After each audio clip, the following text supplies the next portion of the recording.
এই যে শীতের বেগুন, একদম দোকানের মতন করে কাটা, এই বেসনে ডিপ করলাম, আর এবার গরম গরম তেলে ছাড়ার পালা।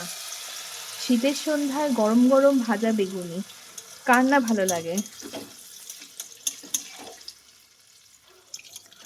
চাইলে বেগুনি বাজার থেকে কিনে আনাই যায়, কিন্তু আমার সব থেকে ভালো লাগে ঘরের ভাজা বেগুনি, নিজের হাতের হোমমেড কিছু। আর শীতকালে তো সবজির অভাব নেই, নতুন নতুন সবজি উঠছে, আর বেগুন ভাজা, বেগুনি, উফ, গরম গরম ভাতের সঙ্গে জমে যাবে একদম। তোমাদের কার কার ভালো লাগে আমাকে অবশ্যই জানাবে। আর আমার মশলার গন্ধে চ্যানেলে তোমাদের সকলকে স্বাগত।